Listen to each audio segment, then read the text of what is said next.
Buenas noches a todos. Buenas noches. El texto que vamos a estudiar hoy es Romanos 16, del 1 al 16. Así que por favor, si pueden abrir sus Biblias ahí. Es Romanos 16, del 1 al 16. El título de esta enseñanza es Saludos finales de Pablo a los romanos. Después de casi 11 capítulos de doctrina, es decir, de teología, ¿sí? Y después de casi 4 capítulos de aplicación, ahora vemos a Pablo recomendando, es decir, avalando y también enviando saludos por nombre a 27 hermanos y hermanas de la iglesia de Roma. Es útil repetir algo que dije hace un par de semanas, que era que Pablo en su epístola a los romanos se está dirigiendo a una iglesia cuya fe él solo conoce indirectamente, ya que él nunca había visitado esa iglesia, ni la había plantado, ¿sí? Pero si Pablo no había estado ahí antes, ¿cómo conoce el nombre de por lo menos 27 personas de esa iglesia? ¿Qué podemos aprender de esta sección en donde parece simplemente haber un listado de saludos y nombres? Y más importante aún, ¿cómo cambia nuestra manera de vivir esta sección de la palabra de Dios? ¿No? Estas son algunas preguntas que vamos a contestar en este estudio. Así que de nuevo, lo que vamos a ver no es una enseñanza doctrinal explícita, sino un listado de personas, en su mayoría desconocidas, ¿no? Sorpresivamente, de todas las epístolas de Pablo, es aquí donde se ve la expresión más extensa e íntima del amor y afecto de Pablo para con otros creyentes y colaboradores del ministerio de la reconciliación.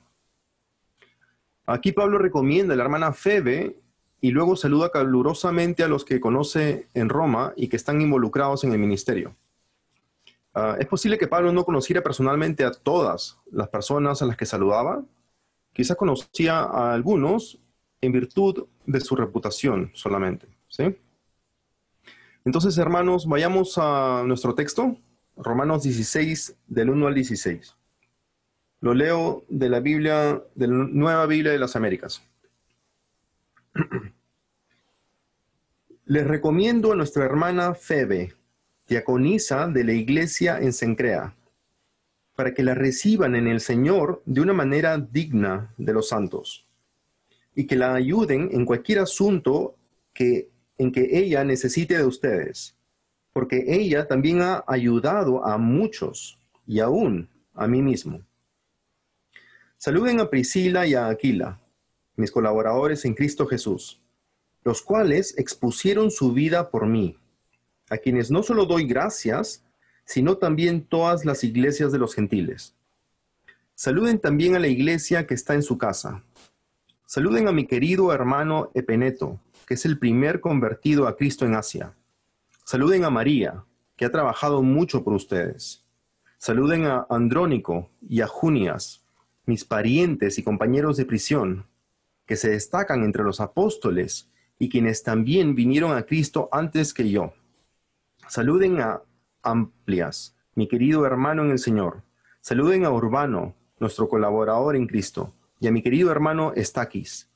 Saluden a Apeles, el aprobado en Cristo. Saluden a los de la casa de Aristóbulo. Saluden a Herodión, mi pariente. Saluden a los de la casa de Narciso, que son del Señor. Saluden a Trifena y a Trifosa, obreras del Señor. Saluden a la querida hermana Pérsida, que ha trabajado mucho en el Señor. Saluden a Rufo, escogido en el Señor, también a su madre y mía. Saluden a Síncrito, a Flegonte, a Hermes, a Patrobas, a Hermas y a los hermanos con ellos. Saluden a Filólogo y a Julia, a Nereo y a su hermana, y a Olimpas, y a todos los santos que están con ellos. Salúdense los unos a los otros con un beso santo. Todas las iglesias de Cristo los saludan. En el versículo 1, si se dan cuenta, dice, les recomiendo a nuestra hermana Febe, diaconisa de la iglesia de Cencrea. ¿Qué cosa es Cencrea? Cencrea es el puerto oriental de la ciudad griega de Corinto y está ubicada a 100 kilómetros al oeste de Atenas, que es la capital de Grecia. Era un área muy transitada en esa época, dado que estaba sobre el mar Mediterráneo y entre Roma y Asia Menor, ¿no? Esa era una ruta muy conocida. Pablo pasó por Cencrea al final de su segundo viaje misionero. Miren lo que dice en Hechos 18:18. Pablo, después de quedarse muchos días más, se despidió de los hermanos y se embarcó hacia Siria. Y con él iban Priscila y Aquila. Y en Cencrea se hizo cortar el cabello porque tenía hecho un voto. Seguramente fue ahí, en Cencrea, donde Pablo llegó a conocer a la hermana Febe, ¿sí? Y dense cuenta que luego dice, les recomiendo. ¿Por qué diría les recomiendo? Es muy probable que Febe fuese la que llevó esta carta de Pablo a los romanos. Aparentemente ella no era conocida por los hermanos de allí, lo cual explicaría la necesidad de su recomendación, ¿no? En esa época, cuando un viajero llegaba a algún lugar donde no tenía conocidos, le tomaba un tiempo desarrollar credibilidad, a menos que llevara cartas de recomendación consigo. Y eso es justamente lo que Pablo hace referencia en otro contexto, ¿no? En 2 Corintios 3:1, cuando dice, ¿comenzamos otra vez a recomendarnos a nosotros mismos? ¿O acaso necesitamos, como algunos, cartas de recomendación para ustedes o de parte de ustedes? Hoy en día ocurre algo parecido, ¿no? Pero hemos desarrollado algunos mecanismos para mitigar el riesgo que se puede producir en relaciones o en transacciones de trabajo o de negocio. ¿Cómo? ¿Cómo lo hacemos? Con reportes de crédito, profiles de internet, llamando a referencias, patrocinadores, avales. Y eso es justamente lo que Pablo estaba haciendo aquí por la hermana Febe. Pablo avala a Febe porque le tiene la confianza, ¿no? Suficiente para hacer eso. Otra cosa que dice es que la hermana Febe era una diaconisa. ¿Puede una mujer ser diaconisa? Hay un gran debate sobre esto, ¿sí? Por un lado, cuando en 1 Timoteo 3 se listan todos los requisitos que deben cumplir los diáconos, se lee en el versículo 11. De igual manera, las mujeres deben ser dignas, no calumniadoras, sino sobrias, fieles en todo. O sea que parece estar Pablo incluyendo a las mujeres en ese grupo que pueden llegar a ser diáconos, ¿sí? Y es verdad que este versículo, ¿no? El versículo 11 de 1 Timoteo 3, puede estar haciendo referencia a las esposas de los diáconos. Pero es más probable que se refiera a diáconos mujeres, es decir, a diaconisas, ¿sí?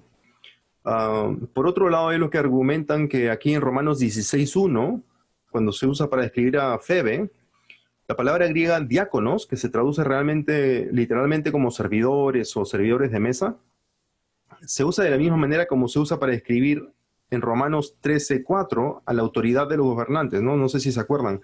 Dice que la autoridad de los gobernantes son para ti un diáconos, ministro, un servidor de Dios para hacer bien, ¿no? Pero si haces lo malo, teme, porque no en vano lleva la espada, pues es diáconos, que es ministro, servidor de Dios, un vengador que castiga al que practica lo malo, ¿sí? Y pues así, hay iglesias en las que no se permite que las mujeres sean diaconisas. Yo mismo llegué a esta iglesia, First Baptist, de otra iglesia muy bíblica y reformada, pero en donde no se permitía que las mujeres fueran diaconisas. Por un lado está muy claro que la Biblia muestra que una mujer no puede ser anciana, pastora, obispo, ¿sí? Pero las escrituras no parecen poner restricciones en cuanto a que una mujer pueda ser diaconisa. Está claro entonces que bíblicamente la jerarquía eclesiástica no permite que las mujeres sean pastoras, ni enseñen a los hombres. Pero lo que sí pueden hacer es enseñar a otras mujeres y a niños, ¿sí? Pero a hombres no. Ese rol de predicador, de anciano, de pastor, de obispo, lo ha otorgado Dios solo a hombres. Sin embargo, tanto mujeres como hombres, al parecer, pueden ser diáconos o diaconisas, ¿no? Y es esta segunda perspectiva la que toma nuestra iglesia y la que se ve reflejada en la declaración de fe de First Baptist Church Weston. Entonces, ¿qué dice Pablo acerca de la hermana Febe, diaconisa de la iglesia de Cencrea? Pablo se la recomienda a la iglesia de Roma, ¿no? Versículo 2, para que la reciban en el Señor de una manera digna de los santos, y que la ayuden en cualquier asunto en que ella necesite de ustedes, porque ella también ha ayudado a muchos y aún a mí mismo. Entonces, lo que Pablo está diciendo es que hay una manera digna y una manera indigna de recibir a un hermano o hermana que viene de visita, ¿no? Por favor, acompáñenme a Mateo 25, 35.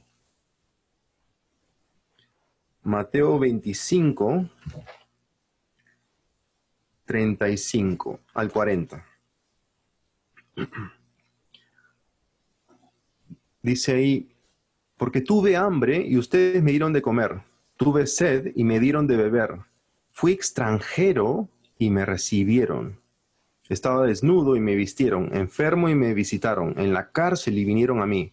Entonces los justos le responderán, diciendo, Señor, ¿cuándo te vimos hambriento y te dimos de comer, o sediento y te dimos de beber? ¿Y cuándo te vimos como extranjero y te recibimos? ¿O desnudo y te vestimos? ¿Cuándo te vimos enfermo o en la cárcel y vinimos a ti? El rey les responderá, en verdad les digo que en cuanto le hicieron a uno de estos hermanos míos, aún a los más pequeños, a mí lo hicieron. Entonces, ¿quién es nuestro hermano o hermana? Jesús dijo en Mateo 12:50 que cualquiera que hace la voluntad de mi Padre que está en los cielos, ese es mi hermano y mi hermana y mi madre. Así que todos nosotros, los creyentes, somos nuestros hermanos y nuestras hermanas, nuestra madre y nuestro padre, ¿sí? Y hay otros versículos en los que también se habla específicamente de ser hospitalarios, ¿sí? En 1 Timoteo 3:2, por ejemplo, dice que un obispo, algunos se sorprenden cuando escuchan la palabra obispo, ¿no? Justamente estaba leyendo este versículo la semana pasada a una persona que ha venido a la fe recientemente y me dijo, wow, es verdad que la Biblia es acerca de obispos, ¿no? Porque, claro, está influenciada por la Iglesia Católica, pero, claro, la palabra obispo simplemente significa un pastor, un anciano, un supervisor, es lo que significa literalmente, ¿sí? 1 Timoteo 3:2 dice, un obispo, es decir, un pastor, un anciano, debe ser pues irreprochable, marido de una sola mujer, sobrio, prudente, de conducta decorosa, hospitalario, apto para enseñar, ¿sí? Pongan atención, ahí dice hospitalario. Y en Tito 1:7 y 8 dice, porque el obispo, de nuevo, un pastor, un anciano, debe ser irreprensible como administrador de Dios, no obstinado ni iracundo, no dado a la bebida, no pendenciero, no amante de ganancias deshonestas, antes bien debe ser hospitalario. Y tú me dirás, ok, pero yo no soy pastor. No importa, porque lo que Pablo está haciendo en esas dos epístolas pastorales, ¿no? La de Timoteo y la de Tito, es listar algunos atributos que los pastores deben ejemplificar para sus ovejas. Es decir, que todos nosotros debemos seguir su ejemplo y no ser obstinados, no ser iracundos, no darnos a la bebida, no ser pendencieros ni amantes de ganancias deshonestas. Y todos debemos ser hospitalarios. Los pastores, sí, los pastores, pero nosotros no menos que ellos. Entonces Pablo también pide para la hermana Febe, versículo 2b, que la ayuden en cualquier asunto que ella necesite de ustedes. Aparte de haber necesitado un lugar donde quedarse, quizás tenía otras necesidades e iba a necesitar de la generosidad de los hermanos de Roma para cubrirlas. Acompáñenme por favor a 1 de Pedro 4.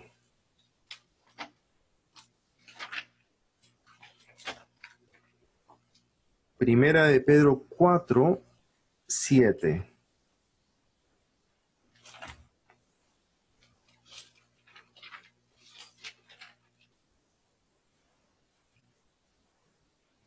Siete al 11. Primera de Pedro 4, 7 al 11 dice, pero el fin de todas las cosas se acerca.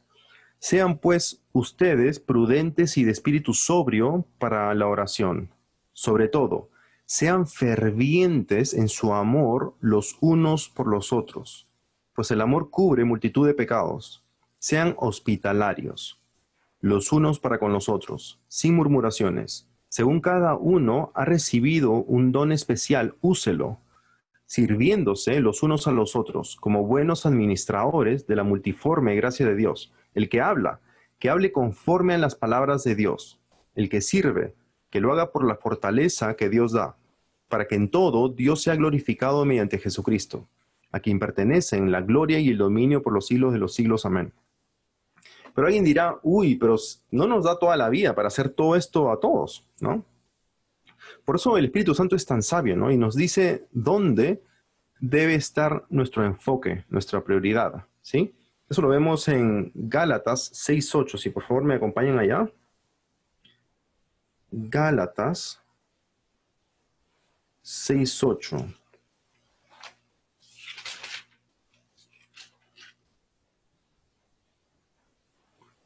Gálatas 6:8 al 10.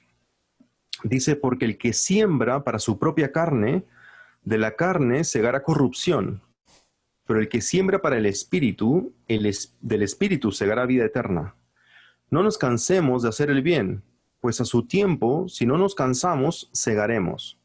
Así que entonces, hagamos bien a todos según tengamos oportunidad, y especialmente a los de la familia de la fe. ¿Sí? Ahí está nuestra prioridad. Por ejemplo, hacer el bien, en nuestro caso, puede significar albergar a algún hermano hasta que encuentre un lugar donde vivir. ¿No? Es una aplicación de este texto. O quizás llegarle a comprar los abarrotes o provisiones del supermercado a alguien que no tenga los medios para hacerlo.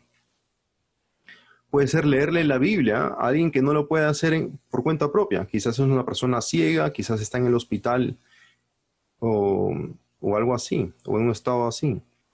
O puede ser hasta servirle de movilidad o de chofer a un hermano y una hermana, ¿no? Porque si un hermano o una hermana no tienen carro, pero quieren venir a la iglesia a servir a nuestro gran Dios y Salvador Jesucristo, que vino desde el cielo, de la presencia del Dios Santo, aquí abajo a la tierra, la presencia de Satanás y de pecadores, por 33 años, con el fin de ser crucificado por nuestros pecados. Creo que podríamos hacer el pequeño sacrificio de ofrecerles recogerlos, y ofrecerles llevarlos a Publix para que puedan comer algo de comer, ¿sí? ¿Estamos muy ocupados para hacer algo así? Si es así, quizás debemos prestarle el carro entonces. Suena un poco radical, pero a Jesús le prestaron un asna y un pollino para entrar a Jerusalén, durante la entrada triunfal, ¿no? Mateo 21. Y apenas la iglesia se fundó después del Pentecostés, dice que ninguno decía ser suyo lo que poseía, sino que todas las cosas eran de propiedad común. No había, pues, ningún necesitado entre ellos, porque todos los que poseían tierras o casas las vendían. Traían el precio de lo vendido y lo depositaban a los pies de los apóstoles, y se distribuía a cada uno según su necesidad. Eso es en Hechos 4. Eso sí es radical, ¿no? Pero está en la Biblia como un ejemplo de hasta dónde podemos y quizás debemos llegar por amor al cuerpo de Cristo, la iglesia. Eso es algo digno y también digno de practicarse, ¿sí? Volviendo a nuestro texto de Romanos 16, Pablo pide que ayuden a Febe en lo que necesite, ¿sí? Y luego da la razón. Versículo 2b. Porque ella también ha ayudado a muchos, y aún a mí mismo, dice. Básicamente lo que Pablo está diciendo es que los de la congregación están en deuda con aquellos que consistentemente sirven a la iglesia de una manera sacrificial, ¿sí? Vemos un precedente de este tipo de reembolso, si quieren llamarlo así, o restitución, en 1 Timoteo 5:9. Acompáñenme en sus Biblias, por favor, a 1 Timoteo 5:9.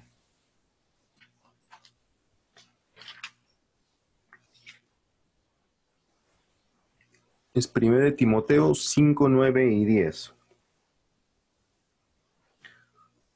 Ahí Pablo describe el criterio a usarse para decidir a qué viudas debe ayudar la congregación, ¿no? Al ponerlas en la lista de necesitados, y a qué viudas no. ¿Ok? 1 Timoteo 5:9 dice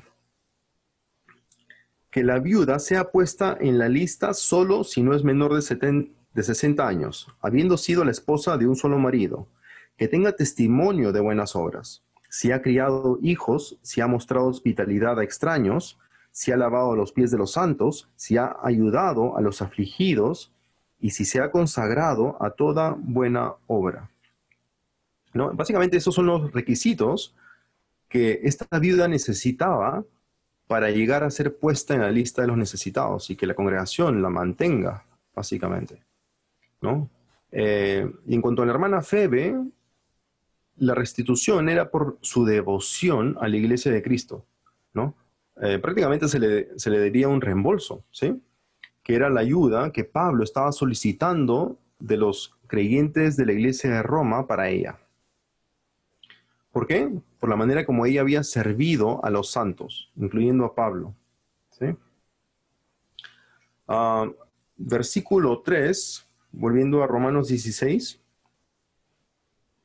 El versículo 3 dice: saluden a Priscila y a Aquila, mis colaboradores en Cristo Jesús, los cuales expusieron su vida por mí, a quienes no solo doy gracias, sino también todas las iglesias de los gentiles. ¿Quiénes eran Priscila y Aquila? La hermana Priscila y su esposo Aquila eran naturales del Ponto, es decir, del norte de lo que hoy es el país de Turquía. Pero habían vivido en Roma hasta el momento en el que el emperador Claudio ordenó que todos los judíos se fueran de ahí. Ellos se dedicaban a hacer tiendas de campaña, que era lo mismo que hacía Pablo para mantenerse. Fue por ese oficio de hacer tiendas de campaña que Priscila y Aquila conocieron a Pablo en Corinto, ¿no? Tenían el mismo oficio. Y eso ocurrió en Corinto, que es la ciudad cuyo puerto es Cencrea, que es de donde era la hermana Febe, ¿okay? Y dicen que eran colaboradores de Cristo. ¿Y cómo colaboraban? ¿Era asistiendo a las reuniones donde Pablo enseñaba? Quizás. O quizás era con oración cuando alguien les contaba sus necesidades. Seguro que sí. Pero era mucho más. Priscila y Aquila colaboraban en el ministerio de Pablo, el mismo que todos nosotros somos llamados a tener, ¿sí? Que es el de la reconciliación. Por Hechos 18:18 y 1 Corintios 16:19 se entiende que ellos, ¿no? Priscila y Aquila, ayudaron a Pablo a plantar la iglesia en la ciudad de Éfeso, ¿sí? Y luego dice que Priscila y Aquila, en el versículo 4, expusieron su vida por mí, ¿no? Expusieron la vida por Pablo. ¿Cómo habrá sido el amor que tenía Priscila y Aquila a Pablo que hasta expusieron su vida por él? Siguieron el ejemplo de Jesús, ya que Jesús mismo dijo en Juan 15:12, este es mi mandamiento, que se amen los unos a los otros, así como yo los he amado.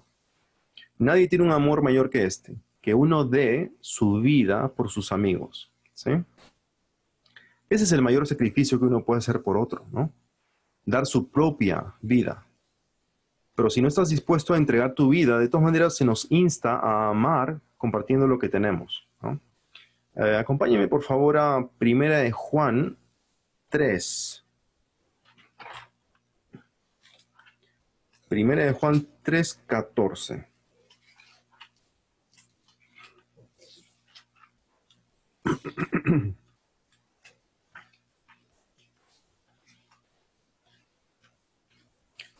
Dice 14 al 18. Nosotros sabemos que hemos pasado de muerte a vida porque amamos a los hermanos. El que no ama no permanece en muerte. Todo el que aborrece a su hermano es un asesino, y ustedes saben que ningún asesino tiene vida eterna permanente en él. En esto conocemos el amor, en que Él puso su vida por nosotros. También nosotros debemos poner nuestras vidas por los hermanos. Pero el que tiene bienes de este mundo y ve a su hermano en necesidad y cierra su corazón contra él, ¿cómo puede morar el amor de Dios en él? Hijos, no amemos de palabra ni de lengua, sino de hecho y en verdad. Así que debemos entregar, ¿no? Algo, ya sea nuestra vida o lo que sea que podamos compartir al ver a un hermano fiel pasar necesidad, ¿sí? Seguramente tienen varias preguntas, pero vamos a dejarlas hasta el final. Y vamos a seguir con el versículo 4 de Romanos 16. Dice, expusieron su vida por mí, a quienes no solo doy yo gracias, sino también todas las iglesias de los gentiles. Lo que Pablo está diciendo es que, ya que de alguna manera Priscila y Aquila pusieron en peligro sus propias vidas para ayudarlo en un momento seguramente crucial de su vida y su ministerio, Pablo está agradecido. Seguramente estaba grandiosamente agradecido, ¿sí? Y luego agrega que no solamente él está agradecido, sino también todas las iglesias de los gentiles. ¿Y por qué? Porque si no fuese porque Priscila y Aquila pusieron su vida en riesgo, como lo dicen en el griego, pusieron su cuello en riesgo, ¿no? Para ayudar o salvar de alguna manera a Pablo, entonces Pablo nunca hubiera llegado con el Evangelio a esas tierras donde el Espíritu Santo les dio vida juntamente con Cristo y les entregó el ministerio de la reconciliación, tanto a ellos como para los que ellos mismos eventualmente alcanzarían con la verdad del Evangelio, ¿no? Si es que no le hubieran salvado la vida a Pablo, nada de eso hubiera ocurrido. Por esta razón, Pablo y las iglesias a donde llegó Pablo, ¿no? Donde enseñaba y donde a veces hacía milagros, todos ellos estaban agradecidos con Priscila y Aquila. Y eso es natural, ¿no? Todos nosotros también estamos agradecidos, muy agradecidos, con los que compartieron el Evangelio con Pastor Héctor o con el Pastor Mark, ¿no? Estamos muy agradecidos a ellos. De la misma manera, todos nosotros estamos agradecidos con los que les predicaron el Evangelio a cada uno de ustedes, obreros de Dios, y con los que compartieron el Evangelio conmigo, allá en Carolina del Norte, con el yo de hace 16 años, ¿sí? Con ese orgulloso, altanero, sabelotodo, soberbio, peleón y hasta grosero. Así era yo. Estoy infinitamente agradecido con esos hermanos que invirtieron en mí, que entregaron su amor, su paciencia, su tiempo, su vida y hasta sus dólares, porque muchas veces no es barato ayudar a alguien, ¿sí? Para que yo llegara a leer la palabra y llegara a creerla por la gracia de Dios, ¿no? Esos son héroes. Aquellos que han invertido su tiempo, su vida y hasta sus recursos en hacer la obra que Dios les ha dado que hagan, ¿sí? Eso es amor. Amor que vive para siempre y que se puede reproducir al 100 por 1. Romanos 16, leamos el versículo 5. Dice, saluden también a la iglesia que está en su casa, es decir, la casa de Priscila y de Aquila. O sea que ellos no solo colaboraron con Pablo en su ministerio, ¿no? A plantar la iglesia de Éfeso, por ejemplo, con él, y lo acompañaron en una parte de su viaje misionero de Cencrea a Éfeso, según lo que dice Hechos 18, sino también expusieron su vida por Pablo. Pero no solamente eso, sino que también, ya que los cristianos primitivos no tenían edificios para sus reuniones, prestaron su casa para congregarse y adorar al Dios verdadero. No es sorprendernos que ellos encabezan la lista de los que Pablo saluda, ¿sí? Todas esas cosas las hicieron por la fuerza que les había dado Dios, ¿no? Y la fe que les había dado el Espíritu Santo. Ellos eran héroes de la fe, ¿no? Me hace acordar un poco a Hebreos 11, ¿no? Donde empiezan a listar a los héroes de la fe del Viejo Testamento. Este es el Hebreo 11, pero del Nuevo Testamento. Básicamente lista un montón de héroes de la fe después de Cristo, ¿sí? Como algo interesante que aprendí estudiando esta sección es que en los primeros 3 siglos de la iglesia, de la historia de la iglesia, los cristianos se reunían usualmente en hogares. Los edificios destinados para la adoración y otras funciones eclesiásticas comenzaron a edificarse recién en el siglo III, ¿no? Antes del siglo III, la gente se reunía en casas, ¿sí? Inmediatamente después de saludar a esa pareja de grandes colaboradores, Pablo dice en el versículo 5 de Romanos 16, versículo 5b, saluden a mi querido hermano Epeneto, que es el primer convertido a Cristo en Asia. Literalmente dice que Epeneto es la primicia de Asia para Cristo. La primicia, es decir, el primer fruto de toda la esperada cosecha. Epeneto es el primero que creyó de la provincia romana de Asia, que es la región occidental de lo que hoy día es Turquía, ¿sí? Y Hechos 19 nos dice que Pablo se quedó en Asia por 2 años haciendo milagros extraordinarios y haciendo que la palabra del Señor creciera poderosamente. Tanto así que todos los que vivían en Asia, tanto judíos y griegos, oyeron la palabra de Dios y muchos creyeron. El primero de ellos fue Epeneto. Y seguramente Pablo meditaba en lo que Dios había hecho mediante su ministerio allá en Asia y recordaba que los frutos de la gran comisión en Asia habían empezado con Epeneto. ¿Sí? Entonces no debe sorprendernos que Pablo expresa un cariño grandísimo al referirse a Epeneto, acá en el versículo 5. Dice, mi querido hermano Epeneto. Seguramente Pablo fue el que le predicó y lo discipuló paciente y amorosamente. No lo sabemos con exactitud, ¿no? Pero ese cariño que Pablo le muestra es algo digno de ser emulado por todos nosotros al dirigirnos a nuestros hermanos en la fe. ¿Sí? Versículo 6 dice, saluden a María, que ha trabajado mucho por ustedes. No sabemos de esta María, más que lo que Pablo recalca acerca de ella aquí, que se había dedicado a servir a la iglesia de Cristo en Roma, trabajando mucho por ellos, ¿no? Copiao es lo que dice el griego. Copiao significa que se esforzó laboriosamente hasta quedar exhausta. Eso es lo único que Pablo decidió decir de ella, así que lo debe haber considerado como lo más encomiable y relevante de esta sirvienta, ¿no? Luego el versículo 7 dice, saluden a Andrónico y a Junias, mis parientes y compañeros de prisión, que se destacan entre los apóstoles y quienes también vinieron a Cristo antes que yo. Andrónico y Junias, al parecer, eran marido y mujer, ¿sí? Junias no nos parece un nombre muy femenino a nosotros, pero en esa época así lo era.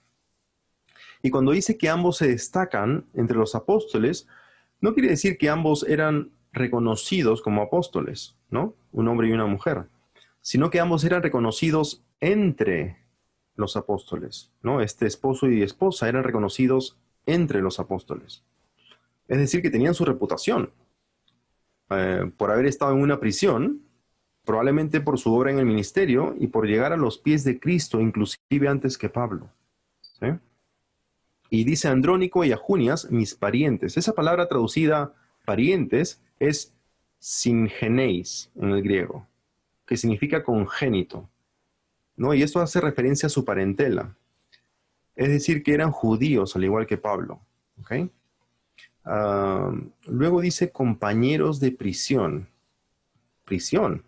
¿Pablo estuvo en una prisión? Sí, claro. Sabemos que por su entrega a la iglesia, Pablo estuvo en muchos trabajos, en muchas cárceles, recibió un sinnúmero de azotes y estuvo con frecuencia en peligros de muerte, ¿no? Y mucho más. Acompáñenme, por favor, a 2 Corintios 11:23. 2 Corintios 11:23.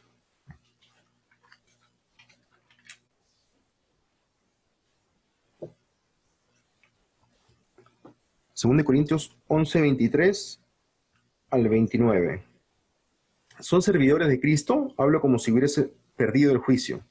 Yo más, en muchos más trabajos, en muchas más cárceles, en azotes, un sinnúmero de veces, con frecuencia en peligros de muerte. 5 veces he recibido de los judíos 39 azotes. 3 veces he sido golpeado con varas. 1 vez fui apedreado. 3 veces naufragué y he pasado una noche y un día en lo profundo. Con frecuencia en viajes, en peligros de ríos, peligros de salteadores, peligros de mis compatriotas, peligros de los gentiles, peligros en la ciudad, peligros en el desierto, peligros en el mar, peligros entre falsos hermanos, en trabajos sin fatigas, en muchas noches de desvelo, en hambre y en sed, con frecuencia sin comida, en frío y desnudez. Además de tales cosas externas, está sobre mí la presión cotidiana de la preocupación por las iglesias. ¿Quién es débil sin que yo sea débil? ¿A quién se le hace pecar sin que yo no me preocupe intensamente? Increíble, ¿no? Es ser un héroe de la fe. Miren todo lo que le pasó a Pablo por Cristo y su iglesia. Y nosotros a veces no vamos a la iglesia porque está lloviendo, ¿no?